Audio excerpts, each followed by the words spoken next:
요한복음 19장. 예수께서 십자가형을 선고받다. 그러자 빌라도는 예수를 데려다가 채찍질했습니다. 병사들은 가시관을 엮어 예수의 머리에 씌우고 자주색 옷을 입힌 뒤에 가까이 다가가서 유대 사람의 왕 만세 하고 소리치며 손바닥으로 얼굴을 때렸습니다. 빌라도는 다시 밖으로 나와 유대 사람들에게 말했습니다. 보라, 내가 예수를 너희들 앞에 데려오겠다. 이는 그에게서 아무 죄도 찾지 못한 것을 너희에게도 알게 하려는 것이다. 예수께서 가시관을 쓰고 자주색 옷을 입고 밖으로 나오자 빌라도가 그들에게 말했습니다. 보라, 이 사람이다. 대제사장들과 경비병들은 예수를 보자 크게 소리쳤습니다. 십자가에 못 박으시오. 십자가에 못 박으시오. 빌라도가 대답했습니다. 너희들이 이 사람을 데려다가 십자가에 못 박아라.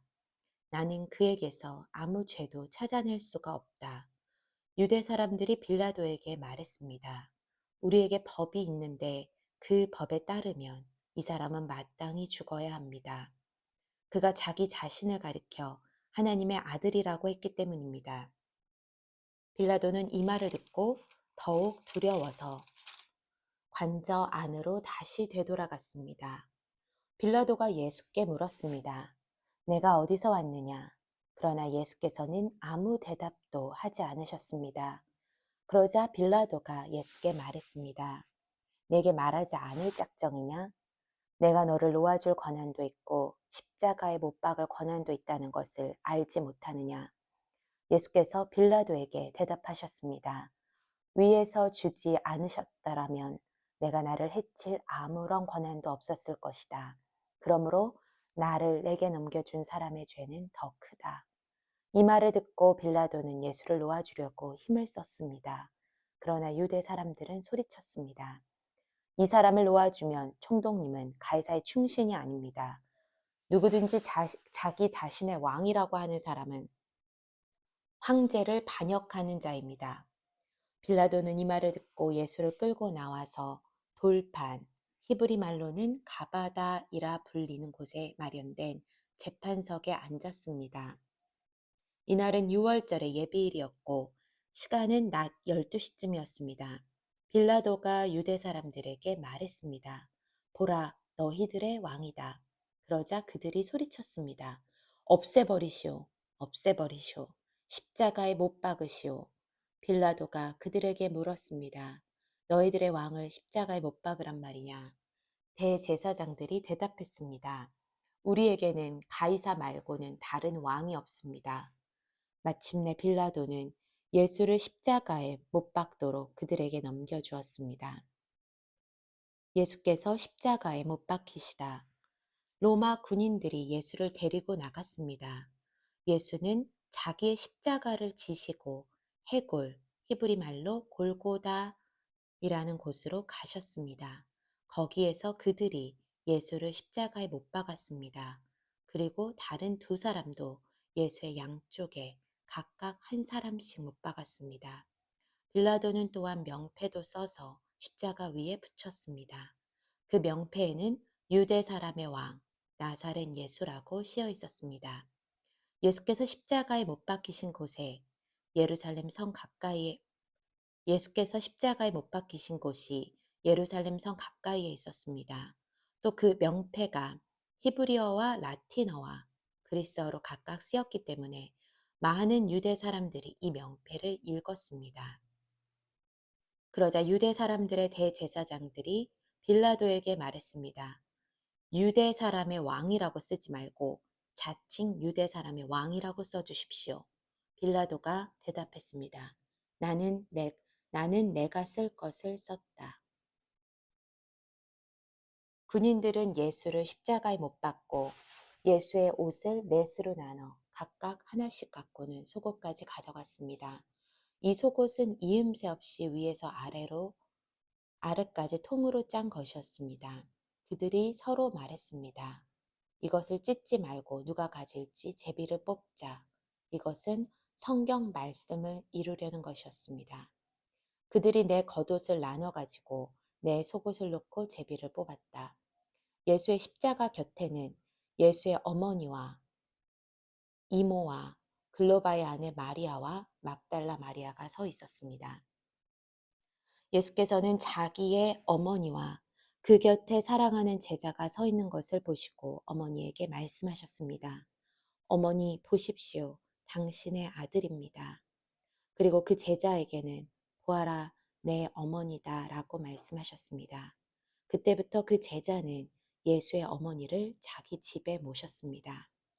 예수께서 숨을 거두시다. 이후에 예수께서 모든 것이 이루어진 것을 아시고 성경을 이루려고 말씀하셨습니다. 내가 목마르다. 거기 신 포도주가 담긴 그릇이 있어서 그들은 해면에 포도주를 흠뻑 적신 후 우슬초 줄기에 매달아 올려 예수의 입에 갖다 대었습니다. 예수께서 신 포도주를 받으시고 말씀하셨습니다. 다 이루었다. 그리고 예수께서는 머리를 떨구시고 숨을 거두셨습니다. 그날은 예비일이었고 그 다음 날은 특별한 안식일이었습니다. 유대 사람들은 안식일에 시체를 십자가에 매달아 두고 싶지 않았기 때문에 빌라도에게 시체의 다리를 꺾어서 내려달라고 요구했습니다. 그래서 로마 군인들이 와서 예수와 함께 십자가에 달린 한 사람의 다리를 꺾었고 뒤이어 다른 사람의 다리를 꺾었습니다. 그러나 예수께 와서는 이미 죽으신 것을 보고 다리를 꺾지 않았습니다. 대신에 그중 한 군인이 창으로 예수의 옆구리를 찔렀습니다. 그러자 피와 물이 쏟아져 나왔습니다. 이는 이 일을 본 사람이 증언한 것입니다. 그의 증언은 참되며 그는 자신의 말이 진실하다는 것을 알고 있습니다. 그는 여러분도 믿게 하려고 증언하는 것입니다. 이런 일이 일어난 것은 그 뼈가 하나도 꺾이지 않을 것이다 라고 성경을 이루려는 것이었습니다. 또 다른 성경에서도 말했습니다. 그들은 자기들이 찌른 사람을 쳐다보게 될 것이다. 예수께서 장사되시다. 이 일이 있은 후 아리마대 사람 요셉이 빌라도에게 예수의 시신을 내어달라고 간청했습니다. 요셉은 예수의 제자이면서도 유대 사람의 지도자들이 두려워 그 사실을 숨기고 있었습니다. 빌라도가 허락하자 요셉은 가서 예수의 시신을 내렸습니다. 또 전에 밤중에 예수를 찾아갔던 니고데모도 몰약에 침향을 섞은 것을 100리트라 정도 가져왔습니다. 이 두 사람은 예수의 시신을 모셔다가 유대 사람의 장례 관례에 따라 향품과 함께 고운 삼배로 쌌습니다. 예수께서 십자가에 못 박히신 곳에 동산이 있었는데 그 동산에는 아직 사람을 매장한 일이 없는 새 무덤이 하나 있었습니다. 그날은 유대 사람들의 예비일이었고 그 무덤도 가까이 있었기 때문에 요셉과 니고데모는 예수의 시신을 그곳에 모셨습니다. 요한복음 20장 빈 무덤 그 주간의 첫날 이른 새벽 아직 어두울 때 막달라 마리아가 무덤에 가서 보니 무덤 입구를 막았던 돌이 치워져 있었습니다. 마리아는 시몬 베드로와 다른 제자, 곧 예수께서 사랑하시던 제자에게 달려가서 말했습니다. 사람들이 주의 시신을 무덤 밖으로 가져다가 어디에 두었는지 모르겠습니다. 그리하여 베드로와 다른 제자가 무덤으로 향했습니다. 두 사람이 함께 달려갔는데 베드로보다 다른 제자가 앞서 달려가 먼저 무덤에 이르렀습니다. 그 다른 제자가 몸을 굽혀 안을 살펴보았는데 고운 삼배만 놓여 있는 것을 보았으나 무덤 안으로 들어가지는 않았습니다. 그때 뒤따라온 시몬 베드로가 도착해 무덤 안으로 들어갔습니다. 그가 들어가 보니 고운 삼배가 놓여 있고 예수의 머리를 감쌌던 수건은 고운 삼배와 함께 잊지 않고 따로 개켜져 있었습니다. 그제야 무덤에 먼저 도착한 그 다른 제자도 안으로 들어가서 보고 믿었습니다. 그들은 아직도 예수께서 죽은 사람 가운데서 살아나야 한다는 성경을 깨닫지 못하고 있었습니다. 그리고 나서 제자들은 자기들의 집으로 돌아갔습니다. 예수께서 막달라 마리아에게 나타나시다. 그러나 마리아는 무덤 밖에 서서 울고 있었습니다. 마리아가 울다가 몸을 굽혀 무덤 안을 들여다보니 흰옷을 입은 두 천사가 예수의 시신이 있던 자리에 앉아 있었는데 한 천사는 머리맡에 또 다른 천사는 발치에 있었습니다. 천사들이 마리아에게 물었습니다. 여인아, 왜 울고 있느냐? 마리아가 천사들에게 대답했습니다. 사람들이 내 주를 가져다가 어디에 두었는지 모르겠습니다. 이 말을 한 후 마리아가 뒤를 돌아보았을 때 예수께서 거기 서 계셨습니다. 그러나 마리아는 그분이 예수이신 줄을 깨닫지 못했습니다. 예수께서 마리아에게 말씀하셨습니다. 여인아, 왜 울고 있느냐? 내가 누구를 찾고 있느냐? 마리아는 그 사람이 동산지기인 줄 알고 말했습니다. 주여, 당신이 그분을 옮겨 놓았거든 어디에다 두었는지 말해 주십시오. 그러면 내가 그분을 모셔가겠습니다. 예수께서 마리아에게 마리아야 하시자 마리아가 돌아서서 히브리어로 라보니 하고 말했습니다. 이 말은 선생님이라는 뜻입니다. 예수께서 마리아에게 말씀하셨습니다. 나를 만지지 마라. 내가 아직 아버지께 올라가지 못했다. 너는 내 형제들에게 가서 내가 내 아버지 곧 너희 아버지 내 하나님 곧 너희 하나님께로 올라갈 것이다 라고 말하여라. 막달라 마리아는 제자들에게 가서 주를 보았다는 것과 예수께서 자기에게 하신 말씀을 전해 주었습니다. 예수께서 제자들에게 나타나시다. 그날 곧 그 주간의 첫날 저녁에 제자들은 유대 사람들을 두려워해 문들을 걸어 잠그고 모여 있었습니다.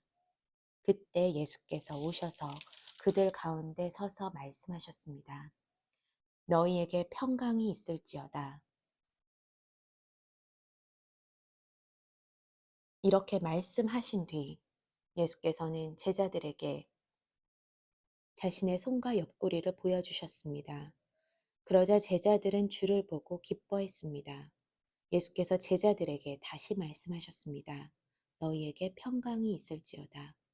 아버지께서 나를 보내신 것처럼 나도 너희를 보낸다. 이 말씀을 하시고 나서 제자들을 향해 숨을 내쉬며 말씀하셨습니다. 성령을 받으라. 만일 너희가 누구의 죄든지 용서하면 그 죄는 사함받을 것이요. 용서하지 않으면 그 죄는 그대로 있을 것이다. 예수께서 도마에게 나타나시다. 12 제자 중 하나인 디두모라고 불리는 도마는 예수께서 오셨을 때 제자들과 함께 있지 않았습니다. 그래서 다른 제자들이 그에게 우리가 주를 보았소 하고 말했으나 도마는 그들에게 내가 내 눈으로 그분의 손에 있는 못자국을 보고 내 손가락을 그 못자국에 넣어보며 내 손을 그분의 옆구리에 넣어보지 않는 한 나는 믿을 수 없소 하고 말했습니다. 8일 후에 예수의 제자들이 다시 그 집에 모였고 도마도 그들과 함께 거기 있었습니다.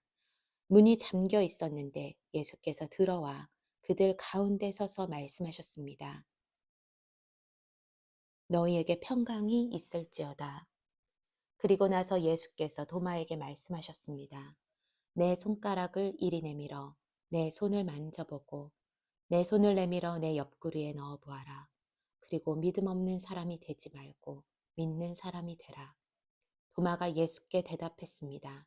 내 주이시며 내 하나님이십니다. 그러자 예수께서 도마에게 말씀하셨습니다. 너는 나를 보았기 때문에 믿느냐? 보지 않고도 믿는 사람은 복이 있다. 요한복음의 기록 목적. 이 책에는 기록되지 않았지만 예수께서는 제자들 앞에서 많은 표적들을 행하셨습니다. 그러나 이것들이 기록된 목적은 여러분들로 하여금 예수가 그리스도이시며 하나님의 아들이심을 믿게 하고 또 믿어서 예수의 이름으로 생명을 얻도록 하기 위함입니다. 요한복음 21장 예수와 기적적인 어획량.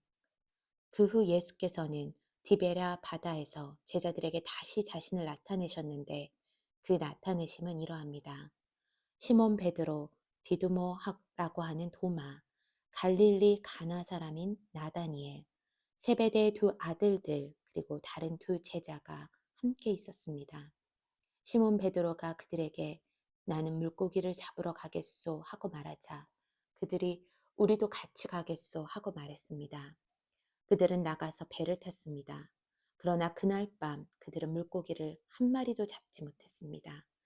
날이 밝아올 무렵 예수께서 바닷가에 서 계셨으나 제자들은 그분이 예수이신 줄 알아보지 못했습니다. 예수께서 제자들에게 얘들아 물고기를 좀 잡았느냐 하고 물으시자 그들은 한 마리도 잡지 못했소라고 대답했습니다. 예수께서 제자들에게 말씀하셨습니다. 그물을 배 오른편에 던져보라. 그러면 물고기가 잡힐 것이다. 제자들이 그물을 배 오른편에 던지자 물고기가 너무 많이 걸려 그물을 배 안으로 들어 올릴 수가 없었습니다. 예수께서 사랑하시던 제자가 베드로에게 말했습니다. 주이시다. 시몬 베드로는 주이시다라는 말을 듣자마자 벗어두었던 겉옷을 몸에 걸치고 물로 뛰어들었습니다. 그러나 다른 제자들은 배에 탄 채 물고기가 가득한 그물을 끌면서 배를 저어 육지로 나왔습니다. 배가 바닷가에서 약 200규빅 정도밖에 떨어져 있지 않았기 때문입니다. 제자들이 육지에 도착해서 보니 숯불을 피워 놓았는데 숯불 위에는 생선이 놓여 있었고 빵도 있었습니다. 예수께서 제자들에게 말씀하셨습니다. 너희가 방금 잡은 생선을 좀 가져오라. 시몬 베드로가 배에 올라 그물을 육지로 끌어내렸습니다. 그물 안에는 큰 물고기가 153마리나 들어 있었습니다. 물고기가 이렇게 많았는데도 그물은 찢어지지 않았습니다. 예수께서 제자들에게 말씀하셨습니다. 와서 아침을 먹으라. 다들 그분이 주이신 줄 알고 있었기 때문에 제자들 중 감히 그분께 누구십니까? 라고 묻는 사람이 없었습니다. 예수께서 오셔서 빵을 가져다가 제자들에게 나눠주셨고 이와 같이 생선도 주셨습니다. 예수께서 죽은 사람들 가운데서 살아나신 뒤 제자들에게 나타나신 것은 이것이 세 번째였습니다. 예수께서 베드로를 회복시키시다. 그들이 아침 식사를 끝마치자 예수께서 시몬 베드로에게 말씀하셨습니다. 요한의 아들 시몬아, 내가 이 사람들보다 나를 더 사랑하느냐? 베드로가 말했습니다. 예, 주여, 제가 주를 사랑하는 것을 주께서 아십니다. 예수께서 베드로에게 말씀하셨습니다. 내 어린 양떼를 먹여라. 예수께서 베드로에게 다시 말씀하셨습니다. 요한의 아들 시몬아, 내가 나를 사랑하느냐? 베드로가 예수께 대답했습니다. 예, 주여, 제가 주를 사랑하는 것을 주께서 아십니다. 예수께서 베드로에게 말씀하셨습니다. 내 양떼를 쳐라. 예수께서 베드로에게 세 번째 말씀하셨습니다. 요한의 아들 시몬아, 내가 나를 사랑하느냐? 예수께서 세 번째 내가 나를 사랑하느냐 하고 물으시자 베드로가 근심하며 말했습니다. 주여, 주께서는 모든 것을 아십니다. 제가 주를 사랑하는 것을 주께서 아십니다. 예수께서 베드로에게 말씀하셨습니다. 내 양떼를 먹여라. 내가 진실로 진실로 내게 말한다. 내가 젊어서는 스스로 옷 입고 원하는 곳으로 다녔지만 늙어서는 남들이 내 팔을 벌리고 너를 묶어 내가 원하지 않는 곳으로 너를 끌고 갈 것이다. 예수께서 이렇게 말씀하신 것은 베드로가 어떤 죽음으로 하나님께 영광 돌릴 것인지를 알리기 위함이었습니다. 그리고 나서 예수께서 베드로에게 말씀하셨습니다. 나를 따라라. 베드로가 돌아보니 예수께서 사랑하시던 제자가 따라오고 있었습니다. 이 제자는 만찬에서 예수께 기대어 주여, 주를 배반할 사람이 누구입니까? 라고 물었던 사람이었습니다. 베드로가 그 제자를 보며 예수께 물었습니다. 주여, 이 사람은 어떻게 되겠습니까? 예수께서 베드로에게 대답하셨습니다.